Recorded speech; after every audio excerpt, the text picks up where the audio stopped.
Honorable Osoro's unbecoming behavior in Kisii is unwelcomed. For the first few months, the Kisii County have experienced a rather unusual spate of violent incidents, death and injuries to innocent people orchestrated by MP of South Mogrango, Honorable Sylvanus Osoro.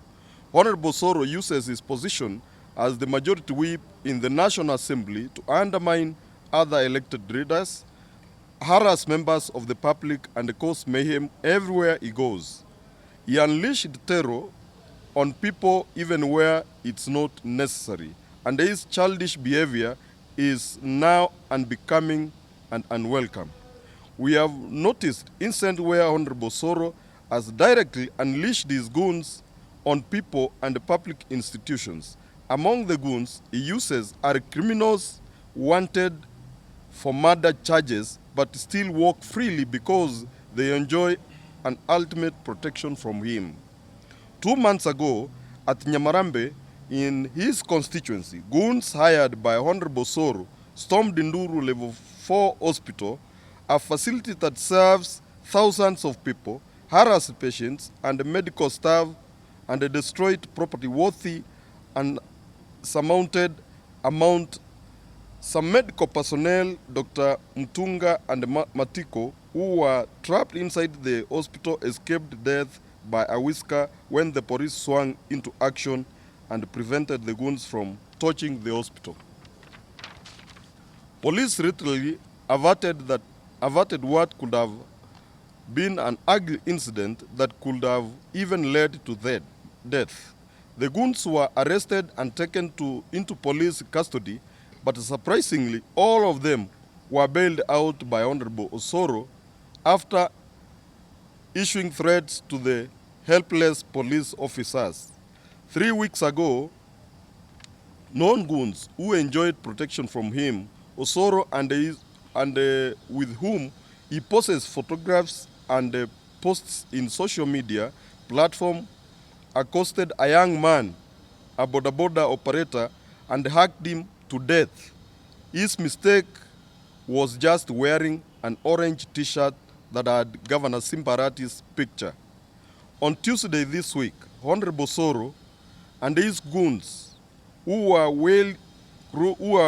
wielding crude weapons, including bows and arrows, stormed the funeral service of the late Mzee Ayema, the father of Boikanga Ward MCA, Honorable Paul Okombo.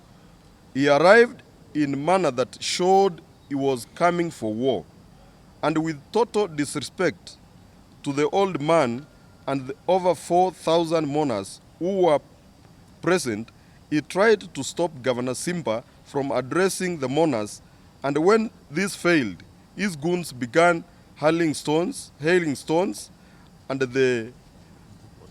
and other projectiles, including arrows, at the mourners. In the mayhem that ensured people were injured, women suffered broken limbs, and vehicles belonging to mourners damaged. It was a bad incident and very disrespectful to the deceased, who was respected by members of the society.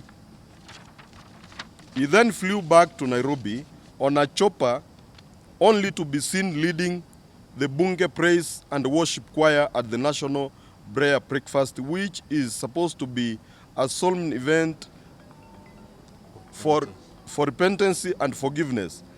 He attacked people and left many with injuries, mark you, his own constituents.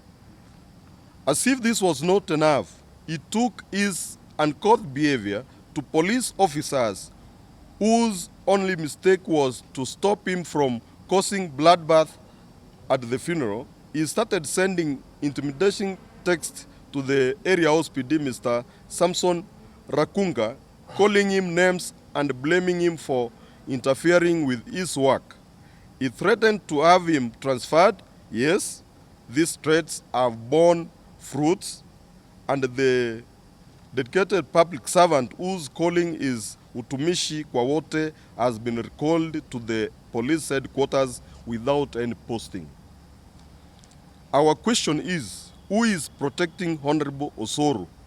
Why is he Marudi Kisii County, which has an elected governor, senator, women representative, MPs and MCAs, and terrorizing everyone who doesn't conform is uncouth, childish behavior. Why does the Inspector General of Police, Mr. Japhet Koome, listen to him and act on his instructions when he knows that violence and attacks of innocent people is unlawful? Why is the CS, Interior, and the coordination of the national government, Professor Kithure Kindiki, quiet on this? Kisii County people are hurting, and the silence of Professor Kindiki is raising eyebrows. Therefore, we as the leaders from Kisii County are demanding the immediate arrest of Honorable Osoro to be prosecuted for violence on people and protecting criminals who are in the wanting list of police. We are giving the government 24 hours to arrest this goon in the name of the government chief whip in the National Assembly and make him face the law.